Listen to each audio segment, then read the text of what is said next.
इसी तरह हम लोग कंटिन्यू करते हैं। अगला सवाल डॉक्टर खांडेकर, मैं आपसे ये पूछना चाहूँगा कि ये इस बार महामारी ने जो रूप लिया है, कोरोना को राक्षस कहा जा रहा है, तो ये कोरोना क्या है, इसके बारे में ज़रा हमारे श्रोताओं को विस्तार से बताइए।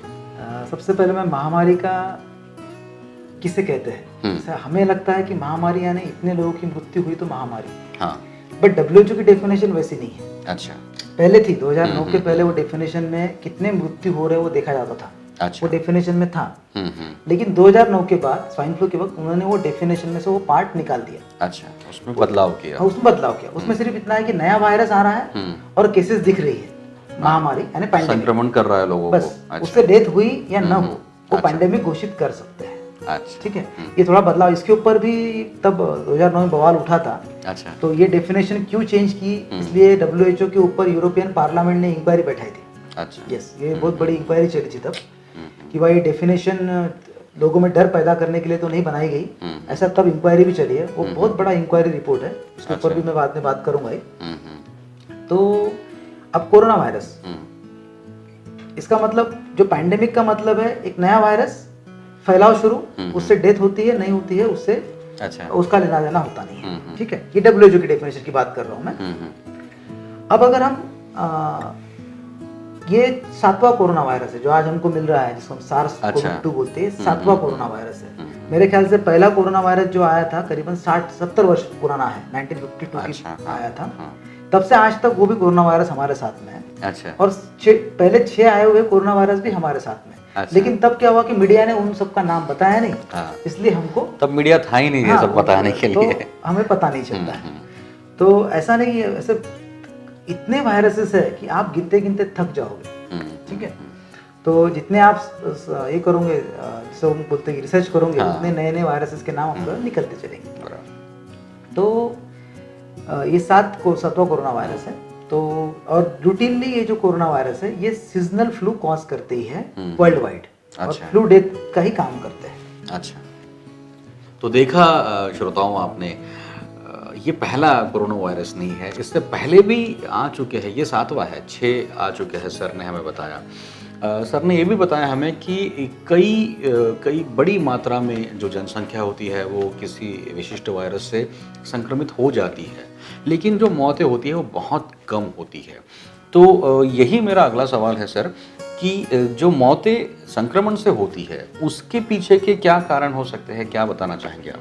अभी हम लोग देखते हैं कि हमारे देश में अपन ने पहले ही बताया है कि 28 लाख लोगों की मौतें होती है संक्रमित विषाणु या जीवाणु से। ठीक है, यानी 7600 लोग रोज हमारे देश में संक्रमण से मरते हैं। अच्छा, ठीक है, अनफॉर्चुनेट है, लेकिन अभी बताना जरूरी है क्योंकि लोगों को पता चलना चाहिए। तो अभी ये जो लोगों की डेथ हुई है पिछले साल 28 लाख लोगों की, उनमें कुछ ना कुछ कोमॉर्बिडिटीज होती है। अच्छा, उनको कुछ अलग प्रकार के डिसीज होते हैं, उनमें इम्यूनिटी कमजोर होती है।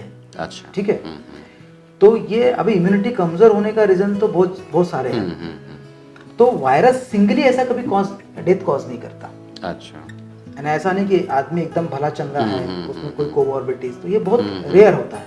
यानी अभी हमारे वर्धा में भी जो डेथ हुई है, सभी अभी सेवाग्राम में भी कोरोना की डेथ हुई है, सब में कुछ ना कुछ कोमॉर्बिडिटीज थी।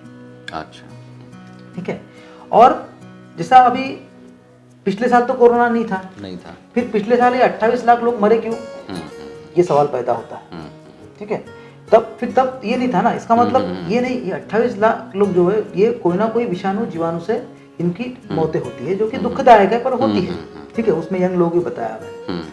तो जब तक इनको कोमॉर्बिडिटीज नहीं होती है तब तक इनमें ये नहीं होगा, ये वायरस मौतें कॉज नहीं करते हैं। अच्छा, फ्रिक्वेंटली जो देखा जाए, यानी बड़ी मात्रा में लोग जो है वो संक्रमण होने के बावजूद भी उन्हें कुछ फर्क नहीं पड़ता, वो अपनी आम जिंदगी जीते रहते हैं, पता तक नहीं चलता, पता भी नहीं चलता उन्हें खुद को। अभी आप इन्फ्लुएंजा की बात कर लो ना, इन्फ्लुएंजा में अगर हमने 47,000 लोगों को बताया कि स्वाइन फ्लू हुआ है, गवर्नमेंट की आंकड़ेवारी, लेकिन 34 करोड़ को अगर हुआ है, इसका मतलब कितने लोगों को पता तक नहीं चला।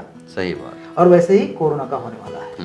अभी जैसे एंटीबॉडी सर्वे होगा शुरू, आपको पता चलेगा कि लार्ज पॉपुलेशन ऑलरेडी इन्फेक्ट हो चुकी है और उनको पता तक नहीं चला, और उन्होंने हंसते खेलते अपनी जिंदगी यानी अपना दौर निकाल लिया है। अच्छा, यानी किसी बात को अगर हम लोग बहुत ज़्यादा सीरियसली ले तो शायद उससे ये हो सकता है, ज्यादा स्ट्रेस आ डरेंगे, सकती, हाँ। हाँ ज्यादा डरोगे तो स्ट्रेस आएगा, और स्ट्रेस आया तो फिर से इम्यूनिटी कमजोर होगी। अच्छा। मैं ये नहीं बोलूंगा कि वायरस संक्रमित होना ही है, वायरस संक्रमित नहीं हो गए, मैं भी होगा, सभी होने वाले हैं, वो बात नहीं है उसमें। मेरा ये कहना है कि वह संक्रमित होने के बाद भी वो वायरस हमारे ऊपर ज्यादा लक्षण न दे, ज्यादा लक्षण पैदा ना करे, ये मेरा ये कहना है।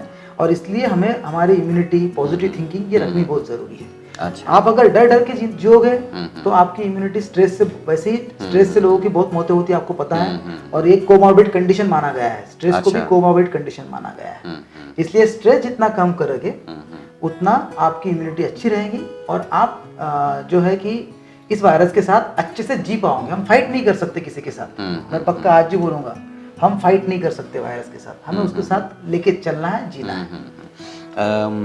यही एक बात मैंने बहुत पहले सुनी थी कि हमारा जो ये विश्व है, ये विश्व बना है तो सूक्ष्म जीवों की वजह से ही बना है। उसमें जो अलग अलग धीरे धीरे बदलाव आते गए, उसमें से ही अलग अलग जातियाँ, अलग अलग वंश और अलग अलग जाति की पशु पक्षी प्राणी या वनस्पति ये सब बनते गए।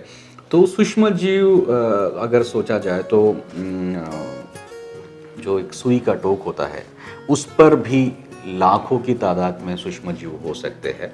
और अगर हम लोग एक चम्मच भर सॉइल यानी मिट्टी उठा ले चम्मच में, तो उसमें इतनी सूक्ष्म जीवों की संख्या होगी जितने इस पृथ्वी पर नागरिक या लोग नहीं हैं। तो इतने ज़्यादा है। तो आपने सही बताया कि बहुत सारे हैं, हम गिन नहीं सकते, और ये सब है। एक नज़दीकी रिलेशन आपने बताया कि इम्यूनिटी और वायरस इन्फेक्शन, तो इसका जो रिलेशन है, इम्यूनिटी क्या कारगर साबित हो सकती है इंसान के लिए, इस पर ज़रा विस्तार से हमारे श्रोताओं को बताइए। कोई भी, जैसा हम बोलते हैं ना, मेडिसिन क्या है वायरस के लिए? इम्यूनिटी। अच्छा, यही मेडिसिन है। अभी हम, अगर कुछ लोग बोलते हैं वैक्सीन है, आप सुनते भी होंगे। हाँ, लोग वैक्सीन का इंतजार कर रहे हैं, बड़ी बड़ी संख्या में, बेसब्री से इंतजार है। लेकिन मेरा आज ही मानना है आपकी इम्यूनिटी ही आपका मेडिसिन है। अच्छा, इसका एग्जांपल दूंगा मैं। हम सब लोगों ने टीबी का वैक्सीन लिया है, बीसीजी वैक्सीन हर किसी ने। हाँ। फिर भी 4.5 लाख लोग हर साल मर रहे हैं। उसमें से युवा 4.5 लाख, सॉरी, हाँ सॉरी, 4.5 लाख टीबी से लोग मर रहे हैं, ठीक है, वैक्सीन लेने के बाद भी और ट्रीटमेंट अवेलेबल होने के बावजूद। इसका मतलब क्या है? जिसकी इम्यूनिटी कमजोर है उसने वैक्सीन लेने के बाद भी उसको उस डिसीज के प्रभाव से गुजरना पड़ रहा है। इसलिए आप वैक्सीन लेते हो, ठीक है, बात है, वो हर किसी का अपना इंडिविजुअल चॉइस हो सकता है, ये है। लेकिन इसका मतलब ये नहीं कि हम हमारी इम्यूनिटी खराब करना शुरू कर दें। आप मेडिसिन जो भी लेते हैं, जो गवर्नमेंट बताती है, वैक्सीन बताते हैं, वो ठीक है, बट हमें उसके साथ साथ यानी सिर्फ वैक्सीन ले लिया और मैं फ्री हो चुका हूँ ऐसा सोच के चलना गलत बात है। अच्छा, आपको स्ट्रेस कम करना है, इम्यूनिटी के लिए जो कुछ भी कर सकते हैं, लाइक अब तो एक्सरसाइज तो सबसे बड़ा है। और हमारे देश में टीबी को हम क्षय रोग बोलते हैं, क्षय होना, ये यानी गरीब लोगों के देश में टीबी मिलता है। अच्छा, ऐसा कहा जाता है, पुअर वर्ल्ड्स डिसीज तो हमारे देश में सबसे ज्यादा है। अच्छा, इसका मतलब क्या है कि न्यूट्रिशनल डिफिशियंसी हमारे देश में बहुत ज्यादा है, जो ये है। और इम्यूनिटी आपको अगर बढ़ानी है, इम्यूनिटी अगर आपको बढ़ानी है, तो जब बच्चा पेट में होता है तब से उसके पेरेंट्स क्या खाते हैं, किस तरह का उनका रहन सहन होता है, वो सब बातों का प्रभाव पड़ता है। अच्छा, उसमें न्यूट्रिशन सबसे इम्पोर्टेंट चीज है। और जैसे ही बच्चा भी पैदा होता है उसके बाद उसको क्या न्यूट्रिशन मिलता है, उसकी उस हिसाब से डेवलप होता है कि आगे उसकी इम्यूनिटी किस तरह कैसी रहेगी, उसको कौन सा वायरस तो उसके अंग में भी है, यानी सभी के अंग में है, लेकिन किसी को वो प्रभाव दिखाएगा, किसी को नहीं दिखाएंगे। तो आपकी इम्यूनिटी कितनी अच्छे से उसके साथ जीती है, उसके ऊपर डिपेंड है कि वो आपको किस तरह से प्रभाव करेगा। तो अल्टीमेटली सॉल्यूशन मेरे हिसाब से तो इम्यूनिटी है। और ये हमारे बहुत से लोगों में इम्यूनिटी अच्छी है, क्योंकि आज भी देखा जाए तो हमारे इतने बुजुर्ग है, इतने रोज 28 लाख लोग कम्युनिटी इससे लोग मर रहे हैं, उसमें हमारे साथ के जो बुजुर्ग है वो आज भी हमारे साथ अच्छे से। इसका मतलब इम्यूनिटी अच्छी है, लेकिन हमें और बढ़ानी है। जो लोगों की कमजोर है उनको और हमें एजुकेट करके उनको उनके स्ट्रेस में से पहले निकालना है। स्ट्रेस में से निकलेंगे तो आप ऑटोमेटिक इम्यूनिटी हमारी बूस्टअप होनी है। तो देखा दोस्तों आपने, डॉक्टर इंद्रजीत खांडेकर इन्होंने हमें बताया कि वैक्सीन का इंतज़ार करना समझदारी तो कहा नहीं जा सकता, लेकिन आपको अपनी इम्यूनिटी बढ़ाना बेहद ज़रूरी है।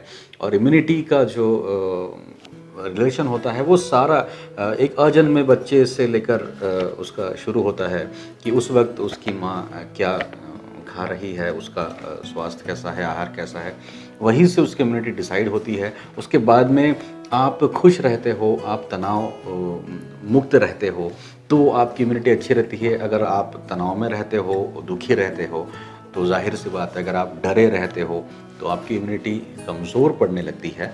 और सोशल मीडिया आपको शायद डराता है, आपको दहशत में रखता है, ये बहुत बुरी बात है।